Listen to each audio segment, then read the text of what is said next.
जंगी मैदान से ये बहुत बड़ी खबर है। अमेरिका और रूस के बीच हो सकता है परमाणु युद्ध। रूसी मीडिया आरटी की रिपोर्ट के हवाले से यह खबर।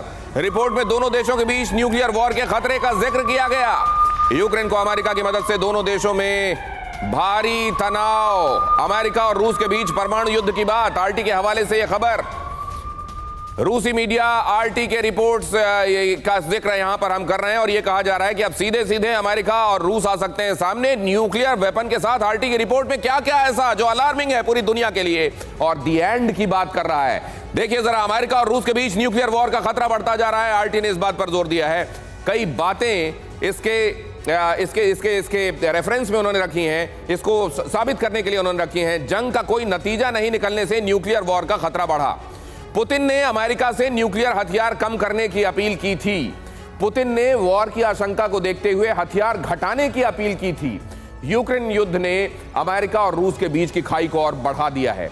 और यहीं पर आप वो बात भी याद कीजिए जहां दुगिन ये कह रहे हैं कि या तो हम जीतेंगे या दुनिया खत्म होगी। आरटी का ये कहना, साथ में दुगिन का वो कहना, खुद ये कमांडर्स में से कईयों ने पुतिन के साथ बातचीत में ये सजेस्ट किया कि न्यूक्लियर का टाइम आ गया है। क्या वाकई दी एंड की तरफ यह इशारा है? जरा देखिए यहां पर क्या बातें हुई हैं। 13 दिसंबर, 9 दिसंबर, 6 दिसंबर और 5 दिसंबर, उल्टे क्रम में मैं आपको ले जा रहा हूं। जरा देखिए यहां अलेक्जेंडर खोदवोस्की क्या कहते हैं। परमाणु हथियारों से ही युद्ध जीतना मुमकिन है, उन्होंने ये बात कही।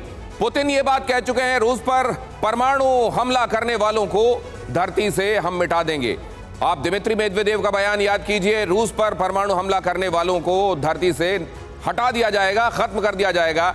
और सर्गेई लैवरोव कह चुके हैं परमाणु शक्ति देशों में टकराव विनाशकारी है और अमेरिका और रूस के बीच में जो अब स्थिति है उसी तरफ जाती हुई दिखाई दे रही है। क्या ये तमाम बातें इसी तरफ इशारा कर रही हैं? और उसी बात को की तरफ दुगिन ने अपनी बातों में असल में उसी को एक दूसरे तरीके से कहा है।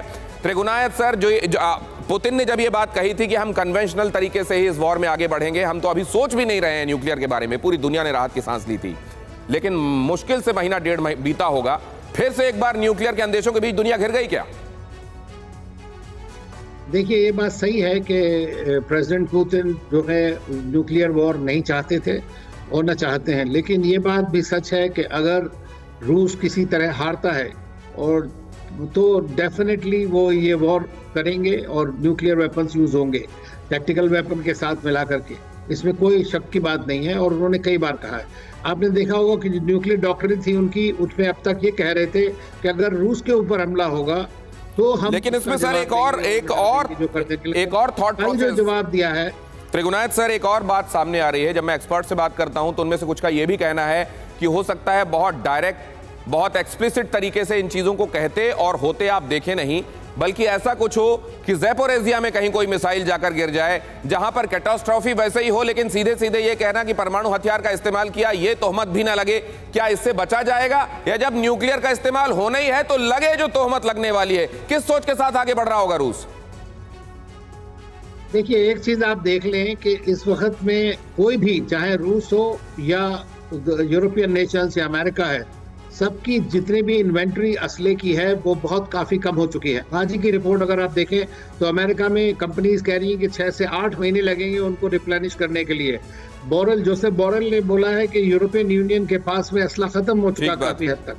अब ये जो चीज़ है, मैं समझता हूँ कि उसके बाद लास्ट आपके पास ऑप्शंस, अगर एक तरह से रूस सोचता है कि वो हार रहा है या डेफिनेटली तो फेस सेविंग में, तो मैं समझता हूं कि इसको किसी भी तरह से वो यूज कर सकते हैं। क्या रूस ऐसा सोच रहा है कि वो हार रहा है सर? क्या रशिया में ये जो ये सोच है, क्या ये अब वाकई बड़ी प्रिवेलेंट होने लगी है कि हम हार रहे हैं? और क्या वो वक्त आ गया है या वो वक्त अभी दूर है? जरा ये समझने की कोशिश करेंगे।